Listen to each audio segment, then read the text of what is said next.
Hello and welcome to Match Point Paradox. We are here at the end of the Lucknow Super Giants versus Chennai Super Kings game in IPL 2025.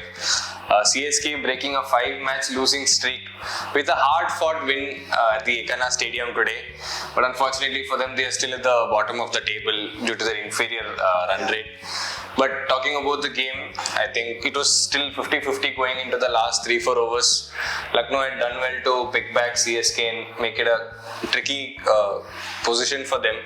But that last partnership between Shivam Dube and MS Dhoni really helping CSK across the line. Yeah, I mean it was a 57-run partnership, and we saw MS Dhoni sort of turn back the clock there, hitting a few, one-handed six and all. So that was a very crucial stand for the team because that sort of helped. Because we've seen CSK sort of slow down a lot in the middle overs, even late overs, but then that sort of helped them accelerate the innings towards the end. And even in the post-match interaction, Shivam Dube said that when MS Dhoni came and he sort of took on the aggressor's role, that took off some pressure off, because we saw Dube sort of struggle as well. He also took a few more balls than he would have liked, struggling a bit. I think bowlers were bowling wide of stuff to him where he was struggling, but obviously Dhoni came in and sort of took the game, and obviously Dube hit the winning runs as well, so that was obviously important. While obviously these two helped CSK win, on the other end, for LSG's batting, we saw Rishabh Pant hit a good knock, but then it was his second slowest half century in the Indian Premier League. Too many maybe wasted opportunities for him struggling. What did you think of his batting? Yeah, so I think he didn't look very comfortable at the crease today. I think today, like talking about the playing 11, CSK went with an extra pace option with bringing in Jamie Overton. Although he was only bowled for 2 overs, I think they knew the conditions that those slower balls into the wicket is really going to work for them rather than Ashwin's off spin. But that slowness of the nature eventually helped Jadeja and Noor. No wickets for the purple cap holder Noor today, but 4 overs for 13 is just insane returns in a T20 game.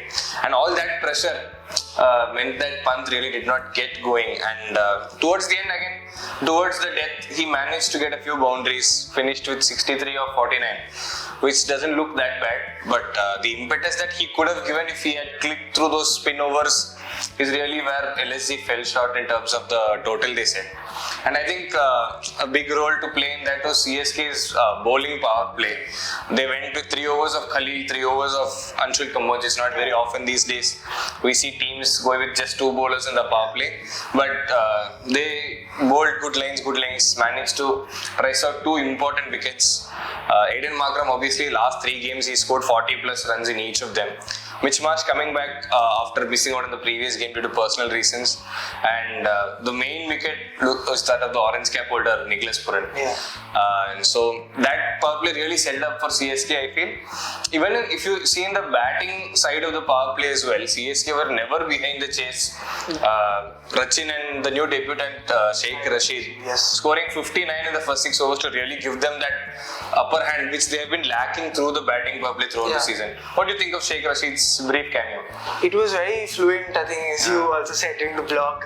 It did give the CSK the head start, and sort of I'm just curious to see, because we today on the match day we saw CSK confirmed Ayush Matre as Ruturaj's replacement, but then when you see Shaik Rasheed do this, one wonders what will happen with that opening partnership, because Devon Conway has not been doing that well, if I'm not wrong. Then you see a debutant doing this, then Ayush Matre coming in, what will that say, what will that do for CSK going forward?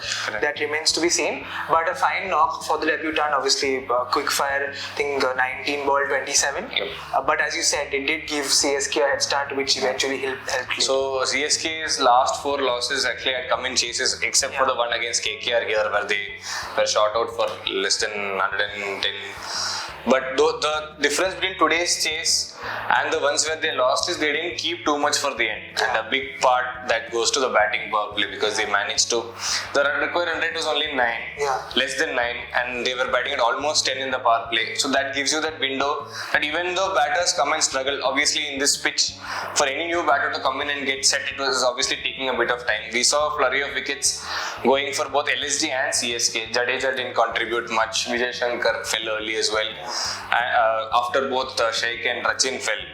And you saw Dube was a real struggle. It was actually towards the end that he managed to catch up on strike rate with a couple of boundaries. But yes, like you mentioned, those outside off lines with a packed offside field.